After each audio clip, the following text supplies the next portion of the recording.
Hi, and welcome to the Crit Hit Wild podcast, where we talk about a character from Marvel Crisis Protocol every week. This week, I'm your host, Fred. I'm Brad, and I'm having deja vu. And I'm Brandon. And I'm Steven. How's it going, everybody? How, how are you doing, Steven?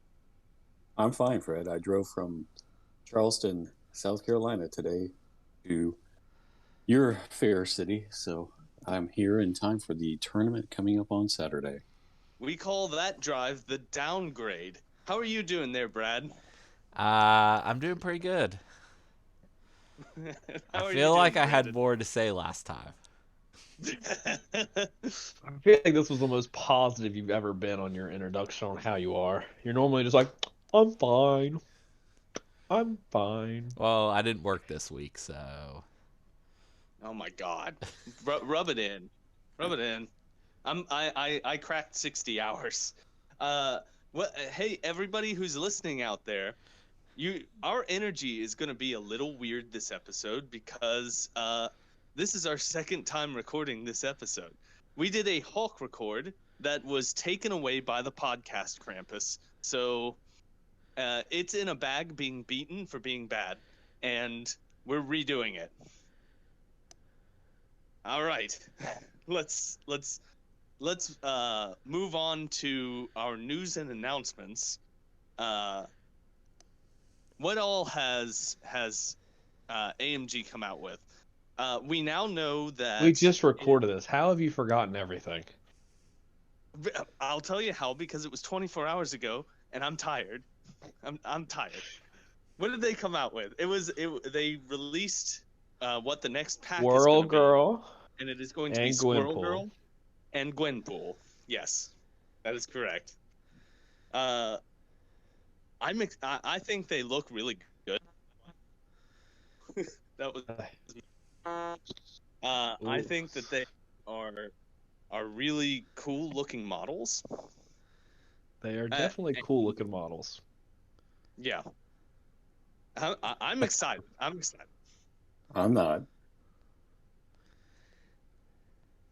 Listen, but then again, these characters represent a lighter side of comics, and I appreciate that about them.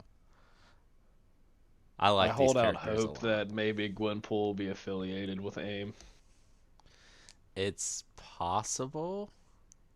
Actually, I just need one of them. I do. I live my life box by box, hoping one member will be associated with the criminal syndicate. She did work for Modoc. That team where she worked for Modoc was called Mercenaries something something only killing. Yeah, of the members of AIM, like that we looked up, like that are in the game, like she's one of the very few Yeah.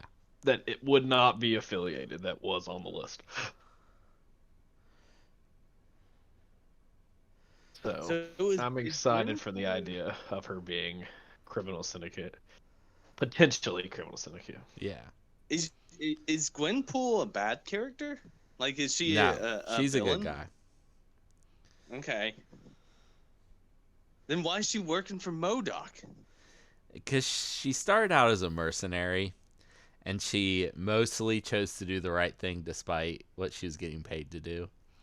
And that that series ends with her kicking Modoc's butt and then leading the rest of the mercenaries to do good stuff. So Which is Okay. lame, but probably that's why she won't be criminal that syndicate. is when she realizes that the people in the comic book are real people, just like her. Yeah. I have no comment. I would be very bitter about my comments right now. So So she's she Mercenary has. organization dedicated only to killing. Yeah. Oh my gosh. Well, that is a take. I think that she would be out of place in Criminal Syndicate, even though it might make sense. But I don't think that she fits the whole. I don't know what she would be in though. She doesn't really fit anything we currently have. Yeah. Does that mean Avengers. she? We're talking about Squirrel Girl, right? No, I'm talking about Gwenpool. Oh, Gwenpool. Yeah. Also Avengers. She was a member of the West Coast Avengers. It's the grab bag affiliation, the affiliation that everyone's a part of. Squirrel Girl. I had a name. I had a name for a new affiliation for these two, but nobody liked it. So yeah. Squirrel Girl was Danny Cage's babysitter for a while. That is Nick Cage and Jessica Jones' daughter. Wait, Nick Cage? Not Nick. Luke Cage. Luke Cage. Luke. Sorry. I was gonna say. Sorry. Nick Cage is canonical Marvel. That is where Nick Cage got his screen name, because his name's Nicholas. What's the? Come on, you got it. You got it. The famous director, Coppola. Come on. Coppola. His name is There you go. His Nicholas Coppola, and he didn't want to his uncle's the famous director, and he didn't want to be associated with him. He wanted to make a name of his own, so he took Cage from Luke Cage from Marvel Comics. Are you kidding me? No. He's Francis Ford Coppola's Yeah. nephew? Yeah. Yeah. I did not know that. Yeah. I love that that's the part that like Fred got blown away on, not the fact that he named himself after a comic book character. No, that's cool. That's fine. Whatever. He also has like the largest comic book collection in like the world. Yeah, Like, he has an Action Comics #1, which is the first appearance of Superman, and is the most expensive comic that exists. Didn't that comic get stolen? It did. He got another one. Oh, okay. Oh God. Oh God. Didn't he name his child Kal-El? Or was that someone else? No, I think you're right. Okay. Yeah. Yeah, he also like I want to say I read an article once where he like took out an insurance policy like a properties policy on his like comic book collection, and like the insurance company had no idea like that it could be worth as much as it was, and it was like the biggest policy they ever put out. I think he also owns a Tyrannosaurus Rex skeleton. Because Nick Cage is bad with money. Yeah. He had to make a bunch of shovelware movies just to Can pay you his imagine tax how much bill. money he's actually made? Like, Oh in my his career? God. To buy like a dinosaur skeleton and all that stuff? Yeah. I mean, now he's making good movies again. He's like Pig and Mandy. These are pretty darn good movies. Like, it's so funny because from 1996 to 2011, I just found a little article, he made over $150 million, blew it all, and has made almost $100 million since. Oh my God. Oh my goodness. Oh my goodness. I mean, he's Nicolas Cage, and he is, no matter what you think about him, no matter what you think about his performances, he is captivating on screen. You cannot help. I very much enjoy Nicolas Cage. So Yeah, I do too. I do too. He is in the scene that I think is the best Marvel scene ever.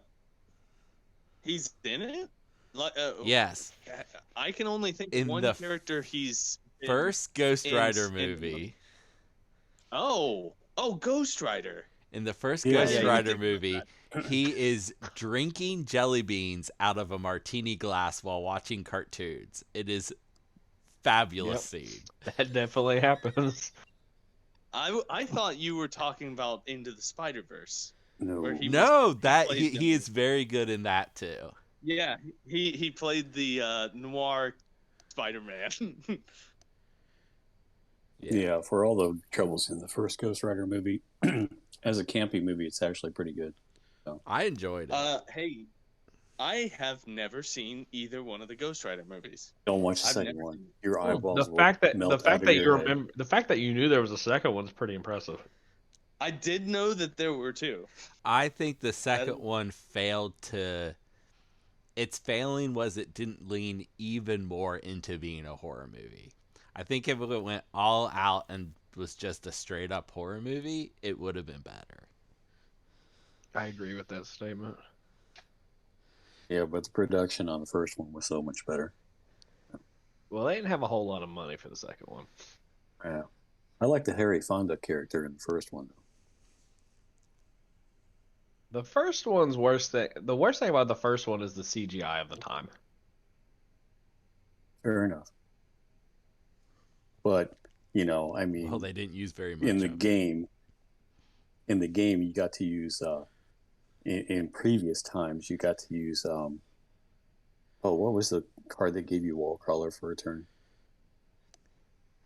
Oh, The one that's Agent Venom one? no. It's an old card. An old card. I don't remember what it's called. Climbing gear. Climbing gear. Climbing That's gear. it. Yeah. Oh, yeah. When you use climbing gear and you get Ghost Rider going over that size 5 building, that's just reminiscent of the movie, right? So,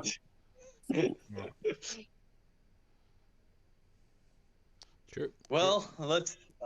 We have gone far away from what we were talking about, which is fine. That's what we do.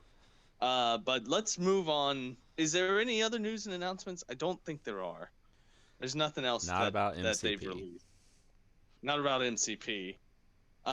There have been some announcements about another game that AMG is making, called Star X-Wing. Wars Shatterpoint. Oh. Yes, X-Wing. Star Wars Shatterpoint.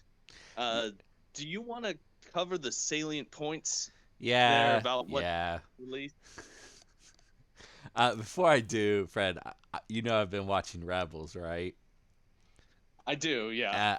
All the dog fights and then the dog fights in the recent episode of Mandalorian have me like really itching to play X-Wing for some reason.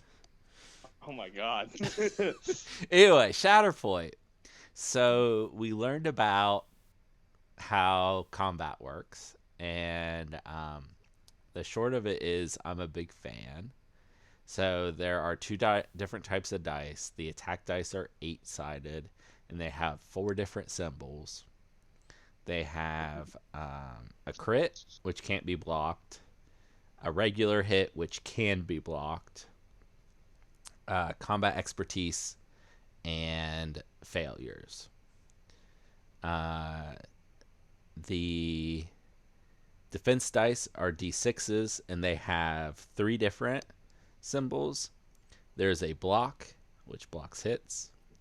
There is defense expertise, and there are failures.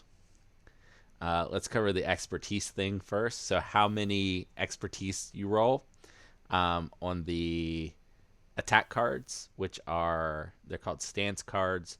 Most characters have one-sided stance cards, but we've seen with Anakin some characters have 2-sided and can switch. We don't know how they switch yet.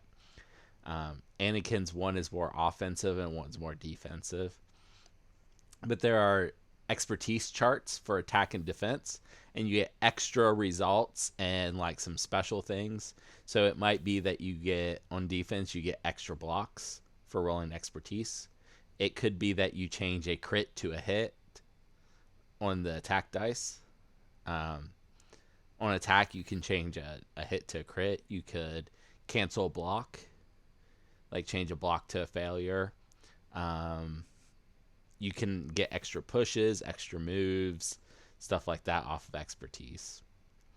And then the main thing is after you like do all the blocks, you see how many attack symbols are left over. And there's a tree, and you follow whatever path of the tree you want starting at the first spot. And you get to do all the things for the number of successes you get. So it could be damage, it could be pushes, look like you can heal, all sorts of cool stuff. I think that's super interesting. Do you know what that game that reminds me of the game Guild Ball? It is similar. The big thing with Guild Ball is you only got to pick one result unless you finished it and came back around. Right. It is almost exactly like the game Arena Rex, which is you get all the things you hit on the way. And it also had an amount of damage, pushes, movement, healing, all that stuff. So it is very much like the gladiatorial game Arena Rex. I have no idea if they know about that game. It would seem like they would have to know it at least exists, if not the mechanics. I know for sure they know about Guild Ball. So they could have used Guild Ball, which is a game the company is no longer supporting, and saw that kind of system and went, well, we could do something like that, but a little bit different, and then came up with this system. Yeah. I it sounds super interesting. Yeah. I like the way that sounds. That sounds really neat. Yeah. Just because I have no idea, how many dice would one normally throw? Like what would a normal throw be in Shatterpoint? Anakin is one of the only characters we've seen dice for. Well, that's not true. There's an old article. I know he was rolling no ranged attack dice, like 7 melee attack dice, and like 5 defense dice, or something like that. 7 and 5. Yeah, At least and that's a big character too. Like that's right. Anakin. Right. Okay. So it could be a lot lower than that. Could be the total number of dice. Yeah. Okay. Well, I'm intrigued. I'm very interested in this game. Aside from the activation mechanic, I think it looks really neat, and of course it's an AMG product, so the models are gonna look great. Yeah, they do look really good. And the push and pull of the scenario thing sounds pretty cool too. Yeah, very god tier. Very god tier. Okay, well, that's enough about this other game. Do you have any Cerebro news before we move on? I do. If I wasn't so busy today, I probably would have released the new. You didn't even work today. Why were you so busy? We were out running errands. We left the house at like 11 and didn't get home till 3. Oh my God, crime mover. You were gone for 4 hours. Yeah. And you probably got up at 9, and it's now 8:30. Anyway, I left South Carolina a lot earlier than that and got here a lot later than that. I got some bug fixes coming for the Android and web version of Cerebro. Some things like Fred pointed out the copy button didn't work on the Android version of the app, and it will work now. Stuff like that. Just little things. And still working on the iOS app. It should be coming soon. Okay. I have the Cerebro app. It is real nice to have on the phone. It's real handy.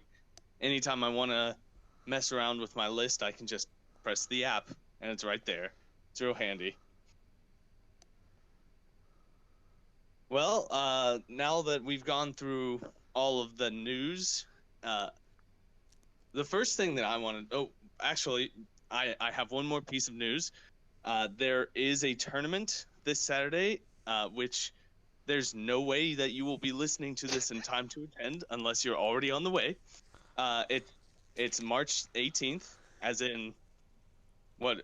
Likely the day this is released. Yeah, it is 4 hours from right now. It will be March 18th, and that's putting a lot of pressure on Brad to get this up and ready in 4 hours. And it's at Lost Legion Games and Comics in South Charleston, West Virginia. Come on down. We've got 14 people signed up already, which is intense. I haven't signed up yet either. So I signed Does you that up. make 15? No, Oh, okay. I Okay. signed him up. Oh, you did? Yeah. Oh, thank you, Brad. I wanted to know how. I wanted like the list of people that are actually gonna show up, and it was throwing me off that you weren't on there because I was like, we're gonna have an odd number, and then we realized you weren't on there. Which Well, is a lot of. I wanted to get into town first before I made any made any promises. Yeah, well, I already That's a signed lot you of up. assuming since you signed me up. I did sign you up. Brandon, I really need you to show up. I will. You got a couple models that I need. I will show up no matter what to make sure you have your models, Fred. I appreciate that, Brandon. I even bought some potential terrain pieces to I saw that. bring. The Just in one case is way too big, like I thought it would be, but it'll be okay. I don't think it is. The I think UPS it's truck. the USPS I mean, one. yeah, is the bigger USPS one is way too big. Just pretend Ah. that Ant-Man hit it with a disc. That's Yeah. all you have to do. It might Oh, be. I could get some I- Matchbox cars to do that. Oh yeah, Okay. micro machines. I've actually got a quick segment. I think that hey Steven, Yeah, you what's up? recently watched the movie Ant-Man QuANTuMAnia. Yes. Yesterday with my brother. Yes, That means that everyone on the cast has watched it. Is that correct? correct. Yes. Do y'all want to have a quick discussion about that movie? We could, but do we want to spoil it? Spoilers inbound for Ant-Man QuANTuMAnia. If you do not want to hear what I feel like at us this talk point about, it's been a while. I feel like skip ahead 5 minutes. This probably shouldn't be too long. What was everyone's thoughts? I'll start. I hated MODOK in it. I thought it was awful. I thought that MODOK was really bad. Like, a lot of the choices that were made for MODOK were bad. I thought But MODOK as a character was okay. You can't really do much with that character. It's a ridiculous character. The CGI of his face was terrible. I think that all decisions made with MODOK were bad decisions. Well, I don't know. I will say for the depth of the character of MODOK, it brought something back. I will give him credit for a story continuity, but I thought Kang was very bland, to tell you the truth. So Like he was. I don't know. I thought he was great. Yeah, no, I think. but I'm saying bland. I didn't say he wasn't good. I said just very bland. Yeah, I get. I think that I can see where you're coming from. That this particular Kang had a very, I don't know, a flatter affect, but he was also I think the actor is doing an excellent job as Kang. the actor's solidifying himself as one of the best actors in current Hollywood. Yeah. I agree. Absolutely. I didn't even realize he's in that Creed movie. I didn't realize that was him. The difference between those two characters, I didn't even recognize them. And he apparently steals the show in that movie as well. I'm not Mhm, surprised. It is absolutely phenomenal. He's also starring in a docu-series or a document movie that is called 48 Hours in Vegas, and he is the actor playing Dennis Rodman. Oh, well, Fred, I know what I mean by bland. He never showed any emotion. Which is very Kang. Yeah, that is perfect Kang. Yeah. Yeah. I did have issues with Kang, but they're a little bit different than his. My issues were just that he was supposed to be the portrayal of the Conqueror, and there's no way the Conqueror loses to Ant-Man. Right. Well, he didn't lose to Ant-Man. He lost to the ants. Yeah, he doesn't ever not see that coming. Yeah. So other than that, like they have to do little things like that. I guess the idea behind it is that he's been trapped down there for what he feels is like a millennia type of deal, and it's blah blah blah. But I was kind of upset that but it's the same thing that you see in Loki. Is like you're gonna hate the other versions of Kang, and I think it's gonna be kind of ironic on what's unleashed and where the others determined the Conqueror to be the worst variation of Kang. Just to see how it all unfolds will be pretty interesting. Yeah. I'm I was amazed by the amount of digital artists on that movie. If you stayed around for the credits, it was just like you took up the whole screen 4 different times. yeah, it was the longest list. Yeah. It, uh, I mean, most of the stuff in that movie was CGI. Like, Yeah, Yeah, I almost the understand that. entire movie was CGI. yeah, most of the characters, Bill Murray's performance, all CGI. I think all right, overall impression, it was not my favorite Marvel movie, not by a long shot. It was fine. It wasn't like bad. It was still entertaining to go and see, but it left a okay, I get it taste in my mouth. You know. Well, you would have to compare it to the first Avenger movie because that was the introduction of Thanos, right? And this the introduction of Kang. So, I mean, Oh, it's not nearly as good as the first Avengers movie. right, but I that's agree. where that's where the comparison where you would have to do that at. So, Yeah, yeah. So that's my take. What everyone else can have a take. I pretty much agree with you, Fred. It's not even. It's the third best Ant-Man movie. So. Yeah, yeah. It's the third best Ant-Man movie. Well, Ant-Man 1 is great. Oh, it's very good. I love a heist Ant-Man movie 2 is anyway. middle of the pack. The problem was Ant-Man. So like that's it. Like I think like Ant-Man 1 is like at that bottom of tier 1, like that first like third. Like if you're sectioned out into thirds, like good, fine, and okay is how I would do those three. Like the good, like Ant-Man 1's at the back end of the good. Ant-Man 2 is like at the like middle of like okay, like middle. the fine. Yeah, and then Yeah, this is probably at that it's in the okay. it's Like at the it's top of the watchable. bottom. Yeah, it's at the watchable. It's gonna be a movie that is gonna be used as like a middle point. Like Yeah, Right, it's just this movie was a stepping stone. right. right. I think They're going into Phase 5. This is their like Phase 5 crossover now. There's a yeah. lot. They've got a lot going on, and I don't think they really knew. It was kind of weird because you feel like there should have been something like a cameo or something, and it was just kind of. If it even felt like they didn't know exactly the direction this was going outside of Kang. Yeah, Like they I knew it was mean, going to be Kang, and they were trying to pass the torch to Cassie, which felt really forced to me. But uh-huh. Yeah, it was exceptionally. They can't have Paul Rudd. Is this Paul Rudd's last movie in the Marvel I have no Cinematic idea. Universe? it Yeah. should. I don't. I think he signed on for more. Okay. He was one of the ones that still had his contract on. My issue was like we see Cassie, in Endgame, and it's a different actor that Yeah. came back for this, which was kind of. Well, Well, I mean, so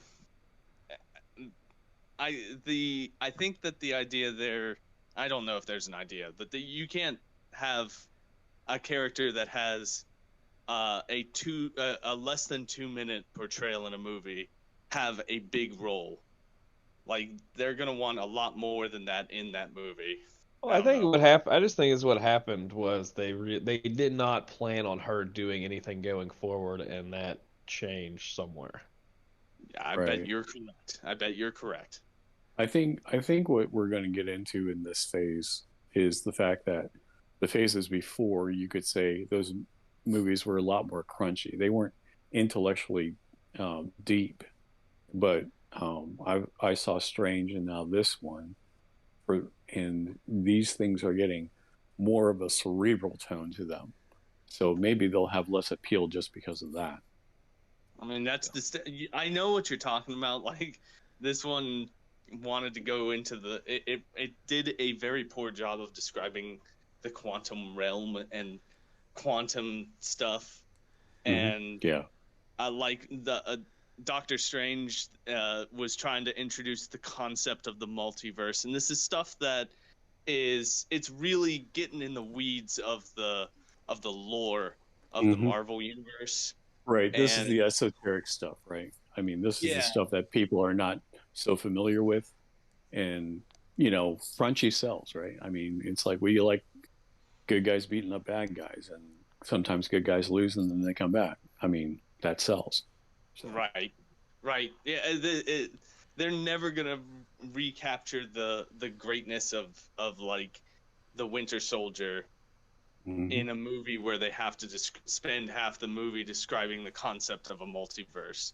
Well, they're also at a weird spot because they basically removed all the core characters, so they're kind of having to recreate, right. which is I think is going to be very interesting and possibly cause a lot of issues just of kind of reinvigorating the people who watched the original ones.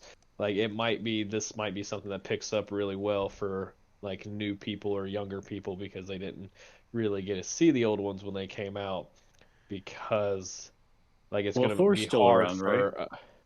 for kinda. If you saw Love and Thunder, kinda.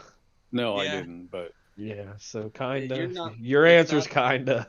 Yeah, the Thor movies are so weird. Like, uh, Talk the about a third roller Thor coaster of up movie. and down. Yeah, it is a roller coaster. The third Thor movie is one of the best Avengers, one of the best Marvel movies. Uh, but the fourth one was not great. I mean, it wasn't a disaster like the second one was, but it wasn't good. The third one unfortunately was about the only good one. Yeah, I think that's correct. I think that's correct. well, I think if they went with this phase, the two main characters being Strange and Spider-Man, they would do well. But they really haven't. Oh, they're not. They, Spider-Man's They don't. really not a part of that long-term plan right now. I Yeah, know, I understand. they rights management. They don't quite have Spider-Man fully locked down. But I'm saying those are two popular characters that could cement it. That's all I'm saying. It's gonna end up being to Brad's favor here. It's gonna end up being like I think the X-Men are gonna have a huge play in it. Mm. I think Fantastic Four is gonna have a big play in They it, and can't I do think anything with X-Men for a couple more years. I don't think we have anything relevant for the next couple of years. I think everything. I really don't think anything major. I think it's all going to be middle ground for like 2 years. So it Okay. all hinges on Strange. Because they Okay. can't even cast new people for X-Men until 2025. Oh Yeah. my goodness. Yeah, Oh they my can't goodness. start casting till then. Because that's when What a the headache. contracts of the previous people are up. What a headache. Oh Yeah. well. Okay. I definitely think it's going to be a long, and I think that's part of the reason they keep pushing Blade back. I Yeah. think he's going to have a big part of it, but that keeps getting pushed back kind of in line with the Fantastic Four and X-Men stuff. So it's kind of, it seems to be that that's their overall plan, and I think they're going to just have odds and ends until then. I know who Okay. I want to play Blade, that's for sure. But Blade's I already don't know cast. Yeah. who's he. I'm Who's it? moving us on. I'm moving us on. We've talked enough about the Marvel Cinematic Universe. Let's go back to the thing we're here to talk about, Marvel Crisis Protocol. Is What there is that? anything else that we need to talk about before we move? Oh yeah, there are games played. There were games played recently. Brad, I know that you've played some games recently. Why don't you tell our listeners? I did. I'm going to keep this very brief. I played 2 games on Wednesday. The first one, I played the Hellfire Club list that Brandon and I created on his podcast. You should listen to that podcast. The mini rakes list. Yeah, I wish there were more ranks after playing it a couple times. we kind of did this middle ground between scenario and rakes, and I kind of just want more rakes instead of scenario pieces. Eh. Uh, but You gotta we come back on. We can rerun it. yeah. We played 15 points on Research Station, which is bad news for the list. So I didn't end up. Not what you wanted. No, not what I wanted. So I didn't play Miles, Enchantress, or Black Cat. Uh, Voodoo was on the table but didn't fit points wise, so I ended up playing Emma, Cassandra Nova, Winter Soldier, and Mystique against Andrew's Avengers. He had Luke Cage and Captain America Steve Rogers. So the Emma and Mystique, you can't do reactive superpowers. Oh, and Sam, um, who has like stuff he can spend defensively. The superpower was very helpful that they can use theirs, and to the point that Andrew started complaining about it, and I'm like, there are 2.5 models in the game that have this. Right. And then he's like, oh, okay. And the half is a card. You have to play Hydra and put it on somebody, and then they can lose it. So I just happened to have what? Oh, the somebody can be Hulk. Yeah, fuck Hulk. Yeah. Anyway, I ended up getting some above average dice and attritioning him really hard and winning, and that's not what the list is built to do. So there's that. And then I played against CJ Shield, and I played Weapon X, and we were both killing each other really bad. And there were a couple points. He was doing scenario better than me, though. And there's a couple points where I was like, all I have to do is wait out this character's attack, and then I can activate this model, and I can get back in the game. And then he'd just kill the model. So I lost. Did he win? Yeah, I lost on scenario.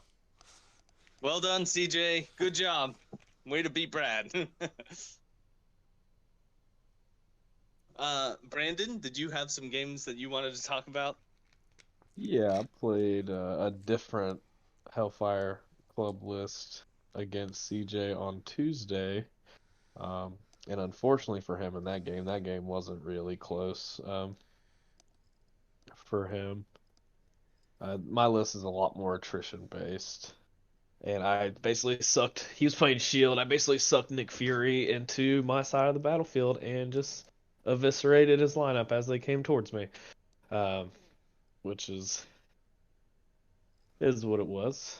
And then I played a more fun list against Michael on Wednesday and got eviscerated in that matchup. And so it was a tale of two worlds, and basically made me realize that I just wanted to play a full attrition list versus having pieces to just try to slaughter things. That's not how I play this game.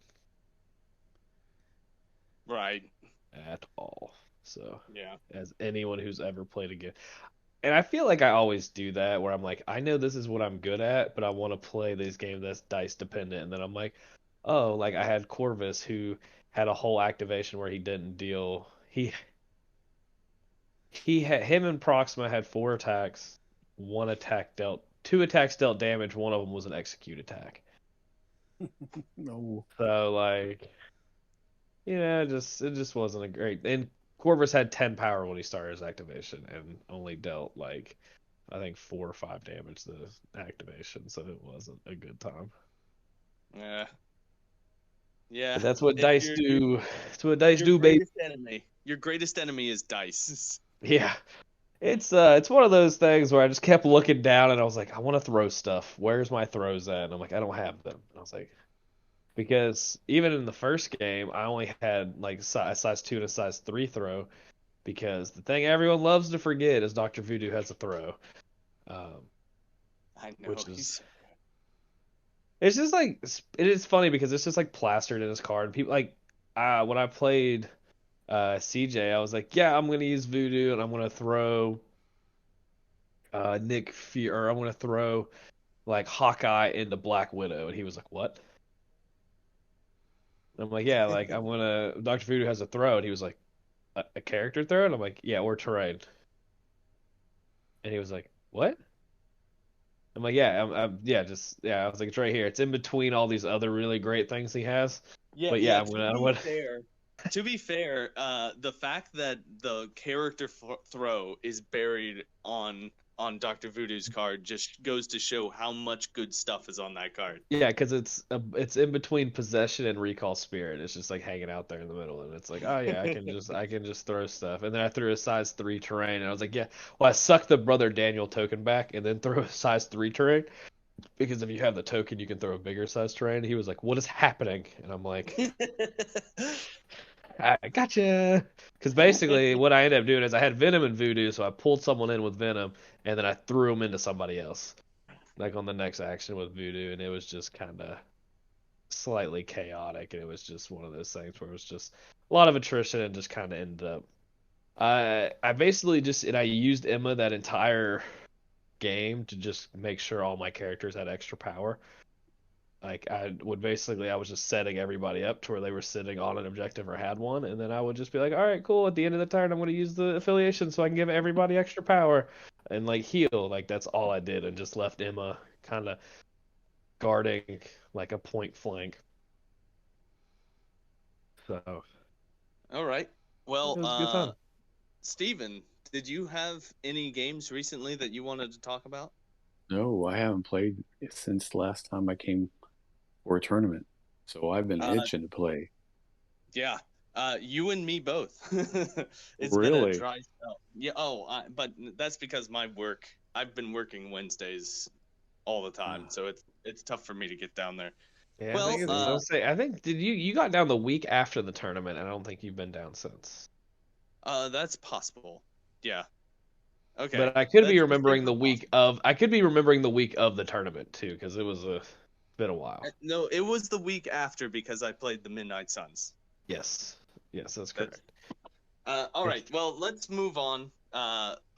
Does anyone have anything they want to cover before I go to our character of the week? Okay, I'll take that roaring silence as a no, and we'll move into who we're covering today, and that is Hulk. That is Hulk 1, the old school, the bully of the table, the worst thing you see in your opponent's roster. It's Hulk. It's awful. He's just awful, and as in fantastic. All right, here's his As card. in fantastic. That's correct. Yeah, Hulk. Uh, real name is Bruce Banner. His physical defense is 4, energy is 3, and mystic is 3. He has 20 stamina on his front side because he has no backside. He is buttless. He is without butt. Uh, he has 6. He is 6 threat, size 4, and moves short. Hey Brad, why don't you cover his first 3 attacks? His first is a physical strike. Range 2, 7 dice, free cost. You gain power equal to damage dealt. And wild push before damage is dealt. Push the character away short, no size restriction. An energy thunderclap. It's a beam 3, 5 dice, cost 3. Physical Hulk smash. Range 2, 8 dice, 4 cost. Wild stagger and wild throw. It's a throw short, and there's no size restriction on it either. And it happens before the damage is dealt. Yes, it happens before the damage is dealt. Yeah, very, very good. All right, Brandon, why don't you take the next 3 superpowers? The first one is Gamma Leap. It costs 3 power. You place this character within 2 of its current location, and you can only use it once a turn. The next one is Strongest One There Is. It costs 2 power. You choose an interactive terrain feature or an enemy character, both of size 4 or less, within 2, and you get to throw at medium. You can also only use this once per turn. The, the last superpower is reactive. It's Hulk, not Puny Banner. It costs 4 power, and while this character is defending against physical or energy attacks, during the modified dice step of the attack, it may use the superpower. This character may re-roll any number of its defense dice, including skull results. And Steven, take us home. All right. We have Inner Rage, which is an innate superpower. During the power phase, this character gains 2 additional power. Next, you have You Won't Like Me When I'm Angry. Add 1 dice to this character's attack rolls for every 4 damage it has. Additionally, if this character would flip its stat card to the injured side, it is KO'd instead.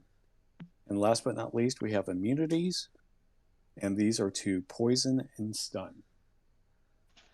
All right. So that is Hulk, and that is an incredible card. It is incredible. It is so good. He's such a good card.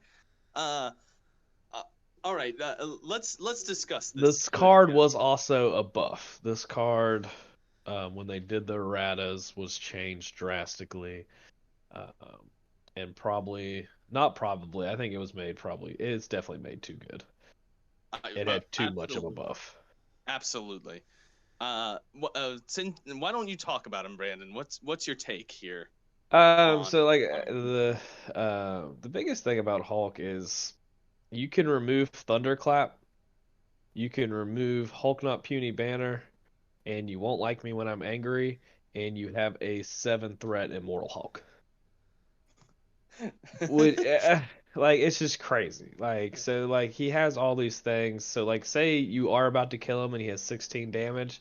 Now he has a beam 3 9 dice attack that he can use with Thunderclap. The size 4 Energy. throw for 2 power is just crazy good. The question's not how good this character is. The question is this the best character in the game? Yeah. Like, I think that this character, he's absolutely like a busted character. I think he's way too good, and I think the Immortal Hulk is a take on Hulk that is not busted. Everything is much more properly costed. Everything is more properly arranged to make him a character that does not bully the meta quite as hard. Yeah, I mean that's what we discussed. Like, his throw costs 1 more power. His Gamma Leap's the same. He has the same power phase additional things. He gains the immortality stuff. He rolls better Mystic defense. But like that's the difference. Like, and he has a bigger spender. Immortality stuff, and the immortality stuff is a big thing. I think that what the strategy is, when you see this Hulk 1 on the table, you have 2 strategies you can go through. You either try to take Hulk out as soon as possible, or you try to ignore him as much as you can, so that you don't give him extra dice on his attacks. And well, I've thought about it a lot. What the Immortal Hulk, I and your tactic works, but let me get through this, and I'll let you say what you do. The Immortal Hulk is making it harder to just flat out remove him. I think that that's kind of how he's been skewed. But go ahead and tell the people what your Hulk strategy is too.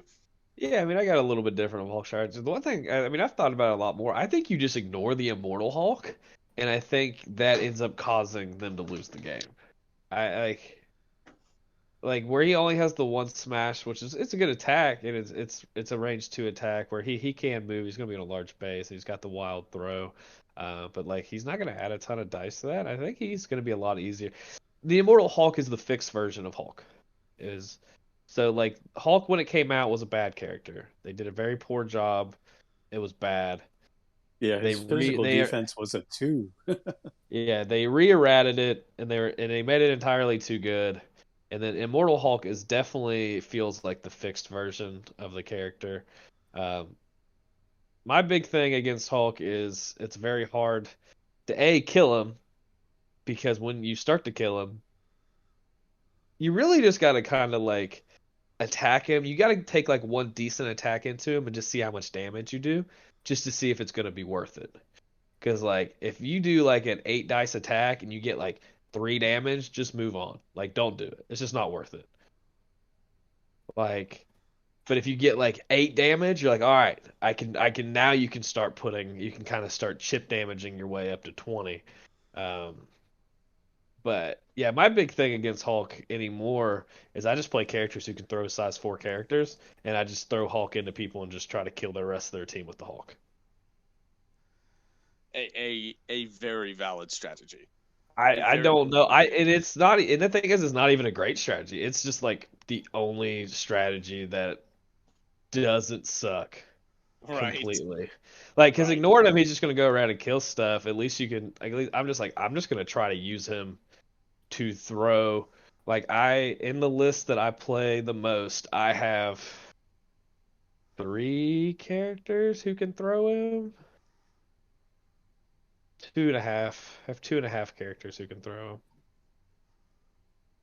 Like, so it's just like I just use these characters and I'm gonna try to throw them around. Okay. Steven, Yes, sir. what's your take on Hulk 1 here? Um, I I realize how good he is to the effect that I'm not even running him anymore. So because Like, I realize how negative an experience he can be for some other people. And well, I think that is something you should take into account, but also that he is a legal model to play in the game, and people do need to have a a strategy for dealing with him. mhm. So I don't think you should feel guilty for playing him. Like No, I no, think that no, no, no. I like to challenge myself though. I mean, this is like He when does feel like Malekith a first crutch. came. Yeah, this is when Malekith first came out, when you couldn't modify your dice into him. Before the Malekith was internet a complained their crutch. way into Yeah, errata. but it's like if I'm at my normal Thursday night at my home store and I have a new player come in, I give them Cap, Steve, and Hulk. That's yeah, fun for them. You know what I yeah, mean? they get to own So the table. exactly, and I'll put up a fight with whoever I'm taking because I usually let them pick my leader and then I create a list off of that. But as it is, it's like to Brandon's point, are you really a high skilled player if you're playing Hulk, or are you just a try hard who wants to win every game? So You can definitely there are definitely a lot of skill to playing Hulk like properly. But Yeah. it definitely I agree with the sentiment. I don't it is kinda it also bothers me a little bit.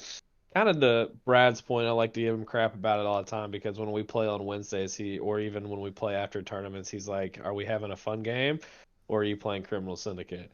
Um, and that's kind of how I feel when I play a fun game on Wednesday, and I see someone grab a Hulk out of their bag. I'm like, "Okay, so we're not really playing for fun. This is not really a fun game. Like, I have misread the situation, so we're not playing for fun." We're playing serious stuff here. Okay, my bad, my bad. hmm I mean, I want to push back on that.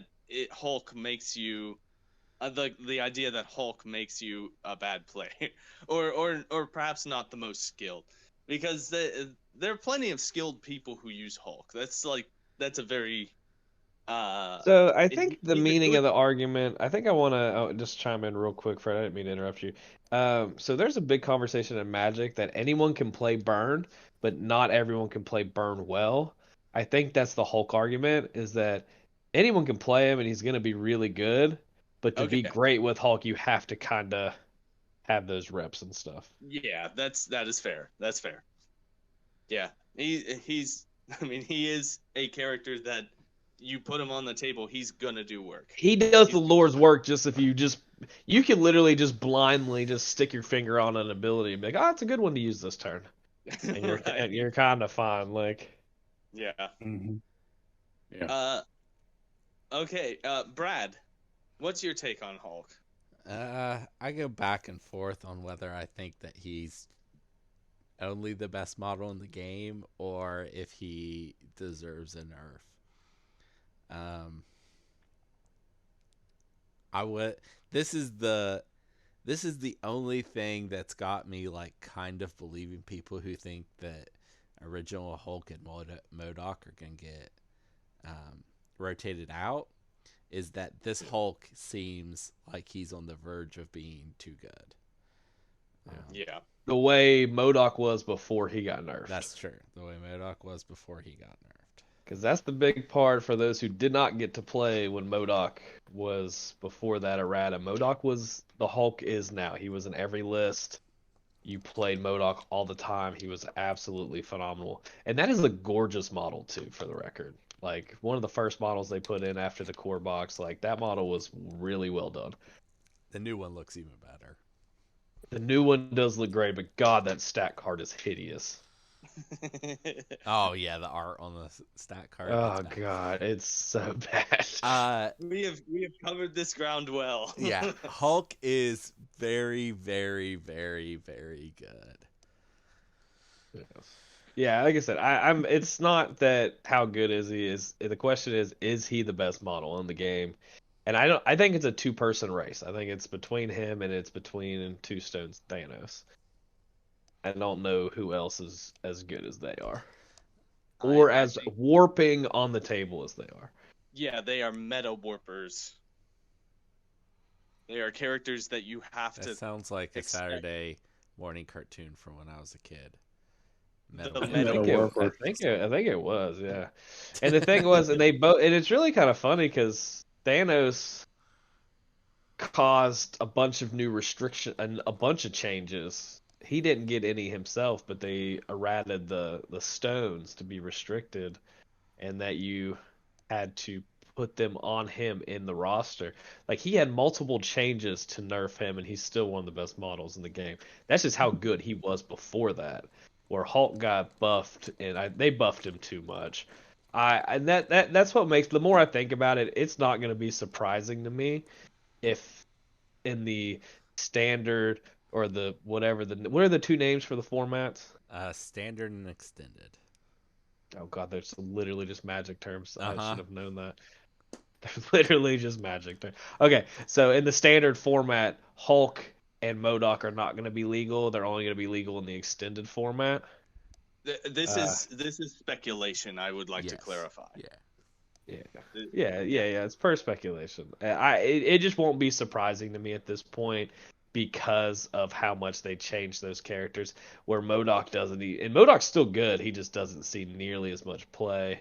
And with the 4-threat variation being very, very good as well, I think it'll be hard to play him at all anymore.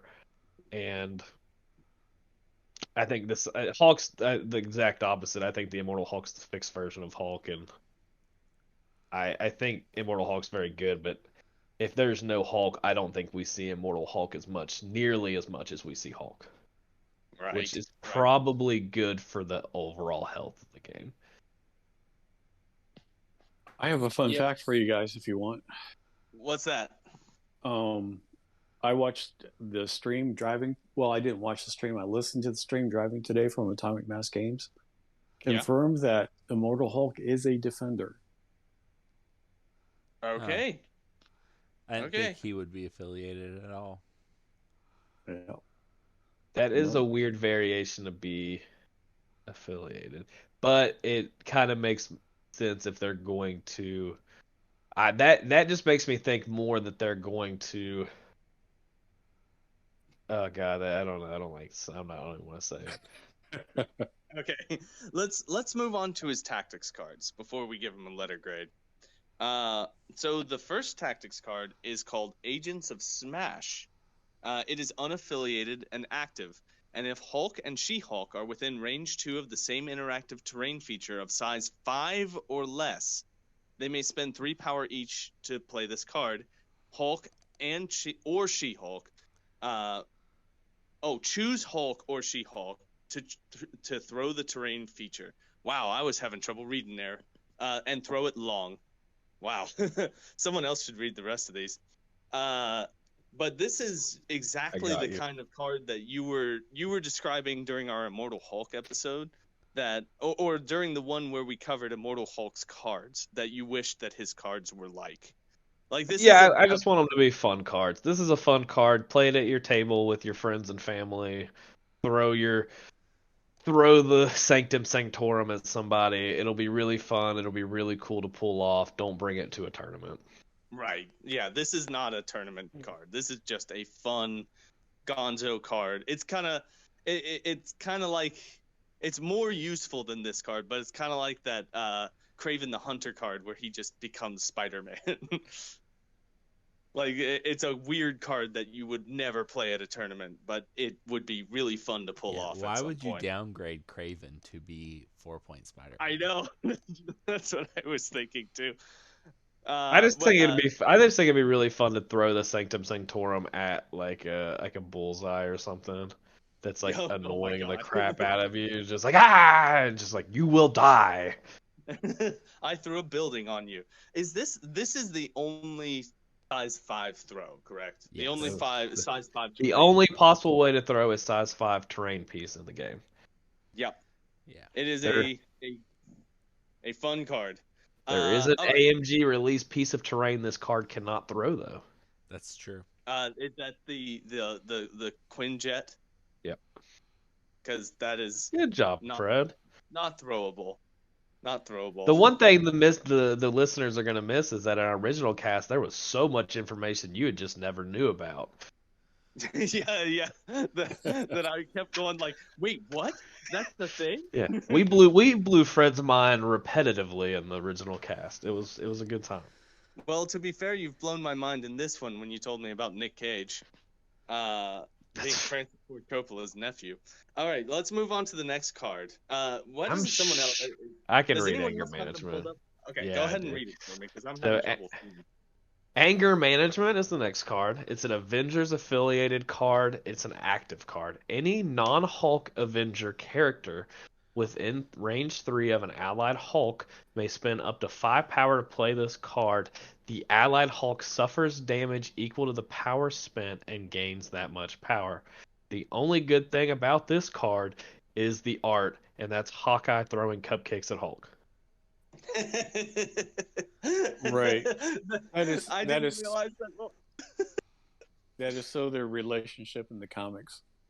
So I did not realize what was happening until Clint shot Bruce Banner in the head and killed him. Yeah. Oh my God! Really? Yeah, and then when he resurrected, that's when he became the Immortal Hulk. Huh. yeah, because Captain Marvel and the rest of the superheroes were going to kill Hulk, and Hawkeye couldn't see that happen, so he took him out because Bruce had asked him to. Yes, Bruce did ask him to, if he ever truly lost control, to kill him. Yeah. Huh. Okay. The last card is the only playable card if you want a tournament recommendation. It is Gamma Launch. It is unaffiliated active card, and during Hulk's activation, if he is within range 2 of another allied character that is not holding an asset or civilian token, he can spend 3 power to play this card. Place the other allied character within range 5 of its current position. Yeah, this can create some bonkers combinations. You should definitely use it to throw 4-point Peter Parker. Yeah, it's like the card insinuates that's what you need to do, and that's what you should do. Yep, that's the best way to use this card. Throw him off the table, right? No, Yeah. throw him. Throw him to in the your middle. first turn, you turn him. You just activate Hulk first. You use the 3 power you get, and you just throw your own Peter Parker off the map. That's the best use you're gonna get out of him. Well done. But yeah, this card's really good. This card is a very Yeah, good the card. card's really the fact that he can use it on turn one. Um, I mean, one of the best tactics cards in the entire game is oh God, what's the name of it, Brad? You know what I'm talking about, the Brotherhood card. Asteroid M? Yeah, Asteroid M. Yeah, Asteroid M, yeah. Asteroid M, which allows you to two Brotherhood mutant characters can each spend 2 power, and then you can place one of the two characters not holding it within one of the other character, which is something you can do on turn one with Juggernaut and Magneto. So if you're gonna play Hulk, and especially now with the limit of tactics cards, if you're not in an affiliation or not in a situation where you have a bunch of tactics cards, just put Gamma Launch in your list. Yeah, It yeah, just it should be there. Yeah. it's really good. It's really useful. Uh, I've got a question. Is Immortal Hulk is not able to use this card, correct? Correct. Yeah. Okay. Okay. Unless Just to clarify. they say he can. They could errata the old cards in a rotation, so I that don't could think that happen. I think that the problem is Hulk having this card. Like it's too good for a character as useful as otherwise generally useful as Hulk. The So fun thing about this is how good Hulk is. A lot of times you don't even really bring Gamma Launch because I feel like it's just forgotten about more than anything. I mean that's possible.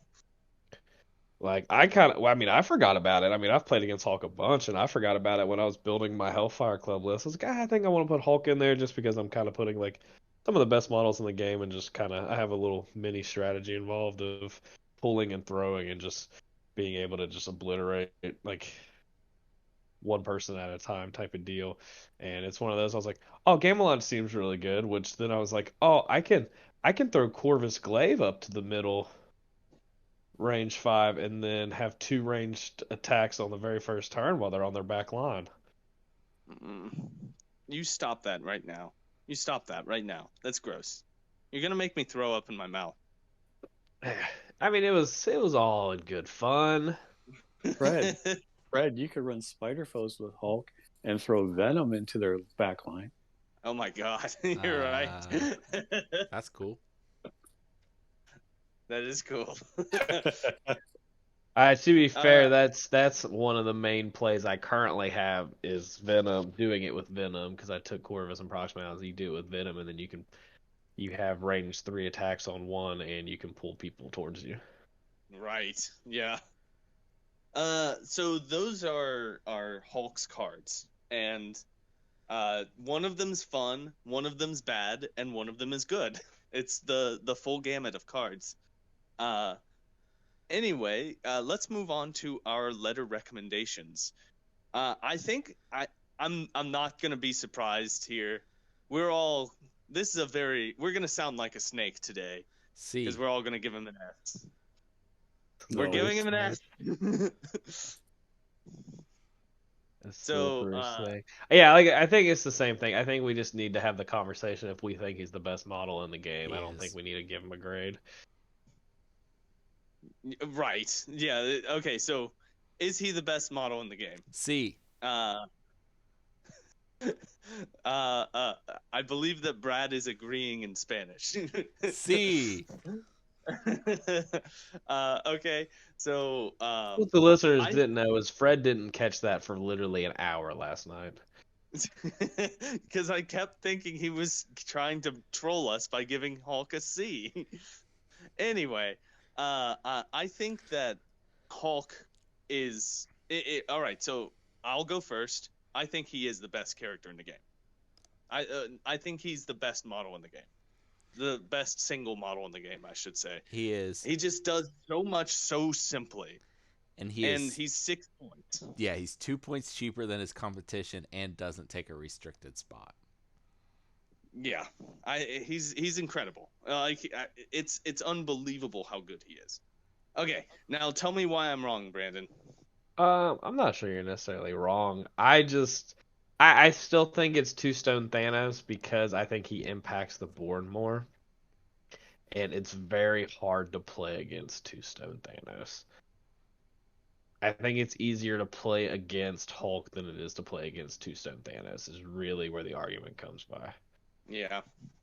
I mean, Two Stone Thanos has an unbelievable amount of control. Which is And bad. Like, for the way I play this game, Two Stone Thanos is worse for me than Hulk is. right.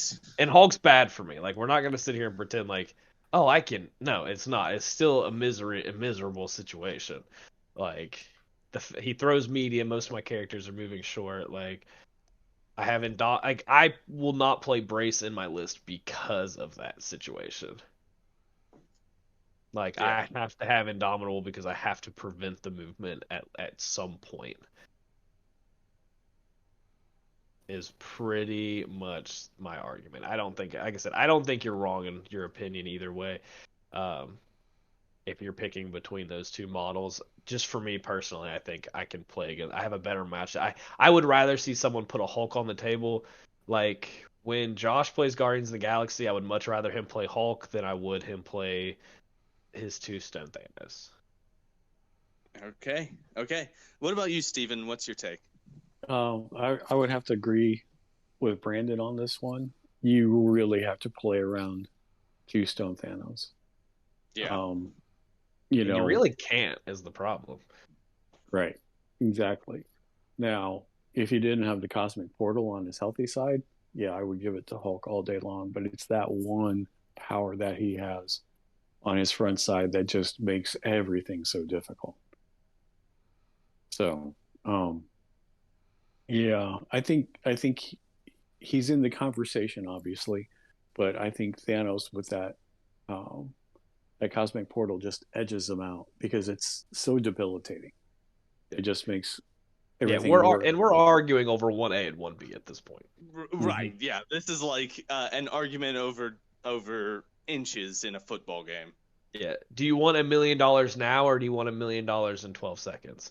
Like, it's not like there's not a wrong answer. Like, unless there's a gun to your head and like you might die in 12 seconds. Like, you could at least told yourself. I mean, it's just. Yeah, Yeah. I mean the displacement with Thanos is just miles ahead of the displacement on Hulk. So I mean, accurate. I think that part of what makes Hulk so useful is that you can be a player that does not have quite the finesse with the game, and you can still make him function pretty darn well. And if it's a player who doesn't have a lot of experience, they probably could not turn Thanos on quite the same way. well, Like, it's just like the movies that we described earlier in the cast, right? The first set of movies in the phase were crunchy, and Hulk is crunchy, so he's easier to get a grasp on, whereas Thanos is more cerebral. So yeah, It's crunchy. Yep. I think that we're this is an interesting argument that we are arguing over absolutely nothing.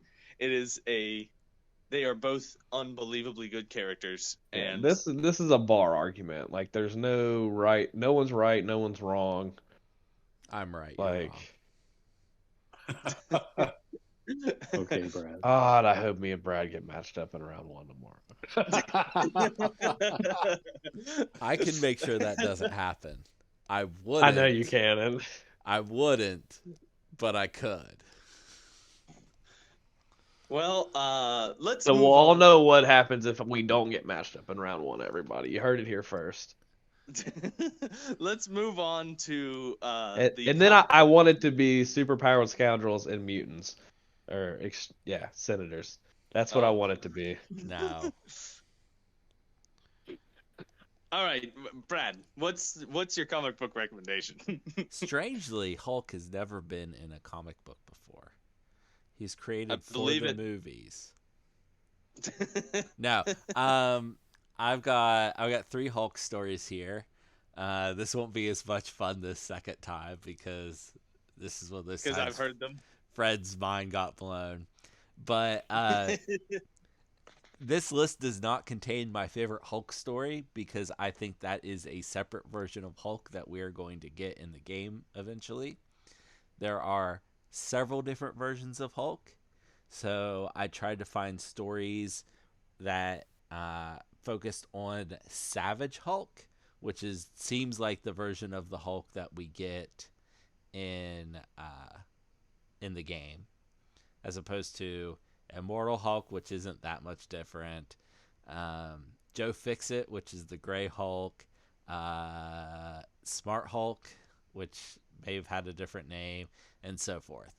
Anyway, here are my recommendations. The first one is kind of an old Hulk story. I say old, but it's still 150, issue 150 of the Incredible Hulk series. So he'd been around for a while. It's by Archie Goodwin and Herb Trimpe. Trimpe. Hulk escapes from captivity, and he finds a green-haired maiden in the desert. He thinks it's his love from the microverse, which is kind of what the quantum universe is in the Ant-Man movie. That's what it's based on. Anyway, her name's Jarella, but it's not her. Hulk is just confused. It's actually Polaris, Magneto's daughter. And she's trying to find Havoc, who is Cyclops' brother, to convince him to rejoin the X-Men. I believe Havoc saves her, and then they go off and join the X-Men after this. This issue also features some important Hulk characters, one of which is General Thunderbolt Ross, who later becomes Red Hulk, and his daughter Betty Ross, who is Bruce Banner's love interest. Not Jarella is Hulk's love interest, and Betty Ross is Bruce Banner's love interest. An important distinction there. And Betty Ross also eventually gets gamma irradiated and turned into a flying Hulk monster thing. And she's also maybe Red She-Hulk for a while.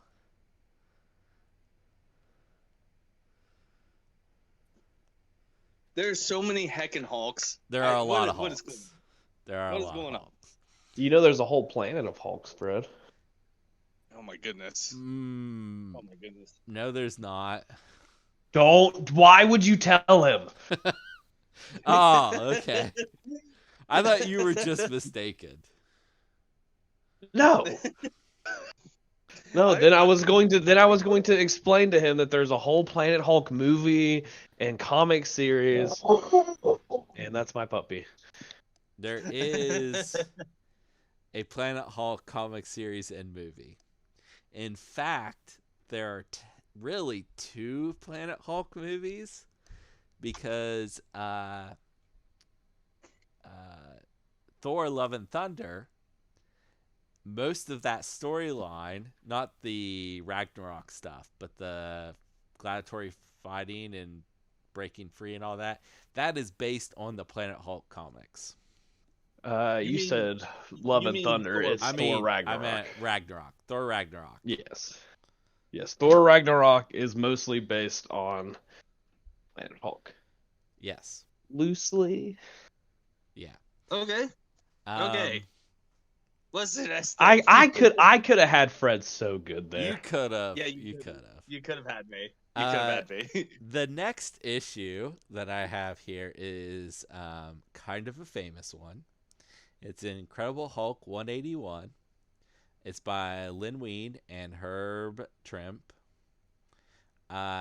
This is probably the most valuable issue of the Hulk and the most famous because it is also the first appearance of Wolverine,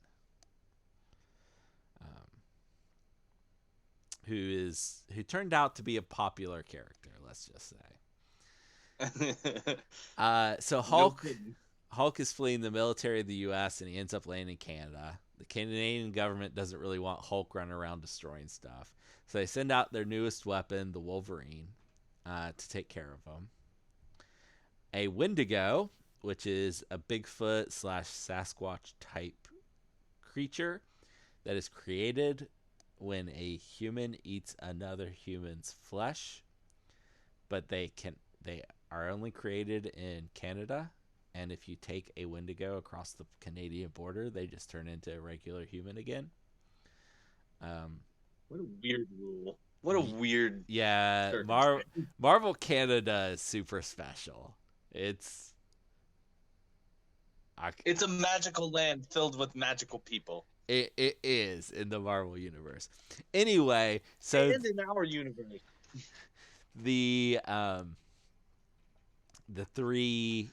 those three fight it out for most of the issue. There is a Ultimate. So Ultimate Universe was them rebooting all their comics and like telling new stories in the early 2000s. Hold on. There's a story in the last one, in the fight between Wolverine and Hulk, where you need to tell it. Where Hulk like rips Wolverine in half. That's in the Ultimate Comics version of this. Oh, that's the one. That I'm talking about right now. This is what happens when we do a second version of the record, and I have a flawed memory. So in the Ultimate Universe, the Hulk Wolverine fight is 4 issues, and Hulk rips Wolverine into 2 pieces, his upper body and lower body, and throws them different directions.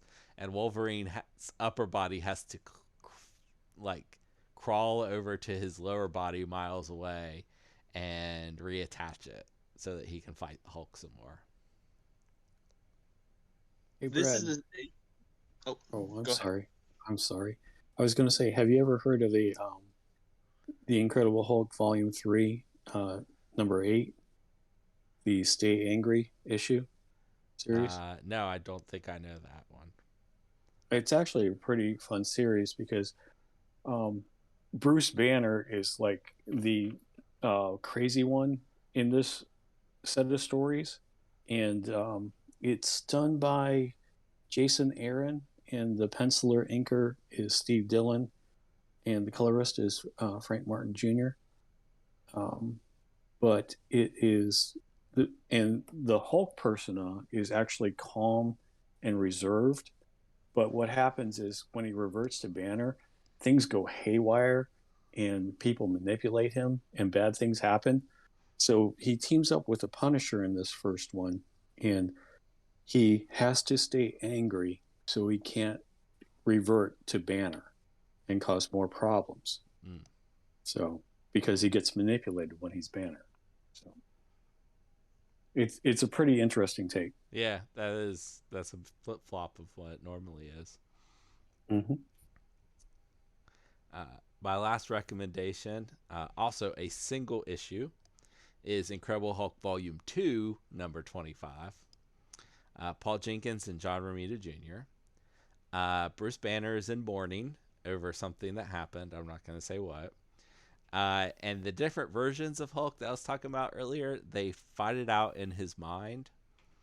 Finally, the Savage Hulk persona takes over and goes out for revenge.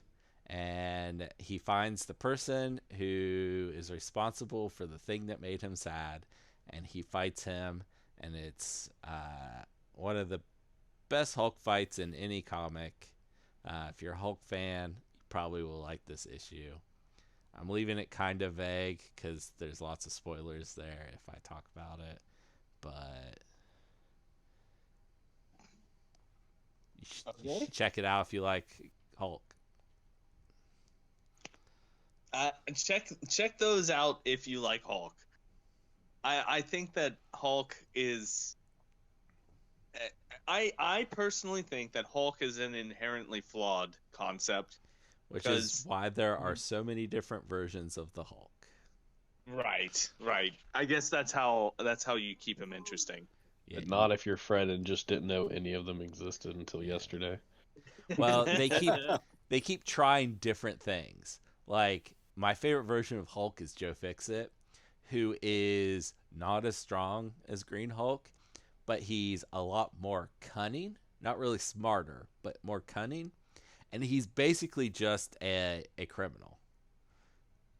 Would you And They say at street least smarts? yeah, Brad? he has a lot of street smarts. And he's far more interesting. they at least Okay. try, unlike DC, who just allows Superman to be a thing. Yeah, I mean, I fair. I hate Superman, so All right, Brandon, Yeah, put Hulk into some rosters for us. Where's he going? any affiliation you ever want to play him in. All right, there you go. especially Kingpin Criminal Syndicate. Yeah, I've never put him in my criminal syndicate list, for the record. He's never injured, Brandon. I am not saying it's correct not to have him. I just have never done it. It's the sixth threat. I don't even play a five threat. I play a bunch. I play a ton of fours. My list currently has 5 4s in it. I play 5 4s, 4 3s, and a 2. I play All lots right. of fours. I So think the what's best. your I think the list. Okay, so I want to say this. I think the list that you can play, the affiliation you can play that I think improves the most with Hulk is Winter Guard, because you can play all 4 members of Winter Guard and Hulk at 20 points. And I think if that's an affiliation you really want to play, you just throw a Hulk in there. And the key thing with that is with the Crimson Dynamo leadership is Unbreakable Red Line, for those who don't know, because odds you probably haven't played against this affiliation, you've probably never played with the affiliation. At the start of an allied character's activation, it may remove one special condition. That's the important part. And then when an allied character is contesting a secure objective and would be pushed, it can roll a die on crit, wild, or shield. It's not pushed. The key thing is this allows you to remove stagger from Hulk, which is one of the best ways to get around to play against Hulk is um, stagger him. Yeah, because he's immune to stun for whatever reason, which makes absolutely no sense. And I'm just going to bring that up indefinitely because it makes literally no sense that he's immune to It's stun. ridiculous that he's immune to stun. Yeah, It's I because think ridiculous. that I is think how they just stop him all the time. Like that is like he is stunned probably more than any character in comics. well, I think for the game mechanics, they just did that for the big characters, so you could be, rampaging all over the place like they want him to be. You know what other big character is immune to stun? None of them. Malekith, Juggernaut. Because the Juggernaut's unstoppable. He's the unstoppable Juggernaut. You know who's not immune to stun? Hulkbuster. Hulk. She-Hulk. Thanos. Is Thanos immune to stun? He I might think be. he is. Yeah. He is not immune. He is immune to stun. That's the only thing he's immune to. But still, I mean, It's just annoying. it's funny how they put that condition in the game, and then all the people you want to put it on are immune. Yeah, like the characters that they're not on don't matter. Like every time I get stunned, I'm like, that's kind of annoying, but I'm not super worried about it. yeah, I'm only doing 1 damage anyway. Yeah, like I'm doing 1 damage. It doesn't really matter. Like you're hitting me, that's how I'm gaining power here. All right. So, yeah. Yeah, I think he's really good in Winter Guard. It gives you a good core, and you can play him. You should probably build your core around him, Crimson Dynamo, and like Red Guardian / Dark Star, and you can kind of build from there. All right. I guess that leaves the non sequitur recommendation for today. So what I'm bringing today, I'm bringing the same thing I brought last time, which none of you have heard yet. None of the listeners have heard yet, I should say, and that is a real classic movie that about people who have difficulty managing their emotions, similar to Hulk, and people who have difficulty with authority, shall we say. And that is a movie called One Flew Over the Cuckoo's Nest. An excellent movie about a group of people who are in a mental institution, and the ways that they push back against what they see as an undue amount of authority given to Nurse Ratched, their tormentor and caretaker. It is a fantastic movie. It is one of the best movies of all time, possibly, and everyone should go watch it. It is worth watching. Young Jack Did you Nicholson. say the name of the movie? Young. Yeah, Oh my well, did you mention the movie? Because I just heard a lot of hype and no name. So, listeners, the last time that I made this recommendation in our lost episode, I don't. The joke was made that I didn't name the movie. I just talked it up for a long time and then didn't ever actually say the name. I zoned out and never heard the name. Fun fact, I zoned out again and never heard the name. The name of the movie is One Flew Over the Cuckoo's Nest. It is a young Jack Nicholson, and he is excellent in the movie. It is a good movie. 1974, right, Fred? That sounds correct. I don't know the stats off the top of my head. I wish I knew the actress who played Nurse Ratchet's name off the top of my head. Was that a It's not like Kubrick? I'm not- What that is a the name Kubrick of the film? movie? No, it wasn't Kubrick. Tell It me was the name of the movie. One Flew Over the Cuckoo's Nest.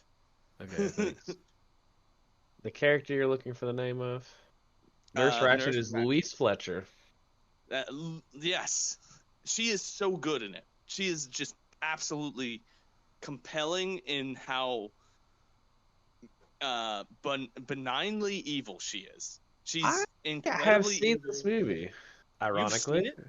It's a Yeah, good I movie. watched. Okay, so I didn't know this was the name of it, but I watched this in my theater class when I was at State. Oh, okay. It was. I mean, this is a very theater class movie. Yeah, I watched it. It It's was on brand. this and so it was like the problem was this was what we watched right after Blade Runner, Oh, okay. the old Blade Runner, original. I have- Blade Runner. I've, 1982. I have Yes, not seen 1982 this. Blade Runner. I have not seen this movie, but I have performed a monologue from it. Really? Yeah, no, just like in a class, not like in front of a bunch of people. I'll be real though, I'm pretty sure I slept through most of it. Like, and so I don't know if Well, I'll tell you this: it's worth a rewatch. It is a good movie. is It also it has better Brandon. than Shawshank Redemption. Oh boy. You're gonna. I mean, if they're very different movies. yeah, but They're very different movies. you're talking as one of the best movies ever, which I think Shawshank's considered in that argument too. So I need you to pick one. Yeah, you know what? It's kind of like debating what's the best character in Marvel Crisis Protocol, Hulk or Tombstone Thanos. So Yeah, definitely that kind of a Shawshank cop-out. Redemption. Yeah, I mean, Shawshank's my favorite movie of all time. It would be hard pressed to be better than that, in my opinion. Fred, I'm not gonna say that it is because I don't think it is, and I don't think that if you were to watch it, you would think it is. But I do think that they are both excellent, fantastic movies. It is very hard Very to watch a distinct. movie from almost 50. Actually, it's 50 years old now. And have you watched The Godfather? Yeah, Godfather it's if it's not better than Shawshank Redemption, it's definitely not better than the actual best movie ever made. oh god, is that which is is- it? Hold on, is it Cube Zero? No. No, he's gonna say. Go ahead and tell everyone. It's The Princess Bride, which is Yep. Yeah, I The mean, I best knew that's movie where he ever was made. going. Listen, I adore that movie. That movie's excellent. That movie is not better than Shawshank Redemption. yes. You mean it's not? You mean it's not Metropolis? No. I thought he was gonna say cut. Wolverine: The Origins. I'm sorry, I had to put that in there. Deep cut, Steven. Deep cut. All You right, gotta that's enough. appreciate That's enough. silent movies. So Yeah, we'll have fun out there, everybody. We're look out for Hulk. If you see him, find out some way to deal with him. I look forward to playing against 13 of our listeners this tomorrow morning The at big the tournament. assumption that they listen to us. Yeah, I know. No, I bet Les does. 0. I know Les We'll does. make- yeah. Well, I look forward to getting my ass handed to me by Les. He will kill every one of my characters. All right, I'll see everybody later. Goodbye, everybody.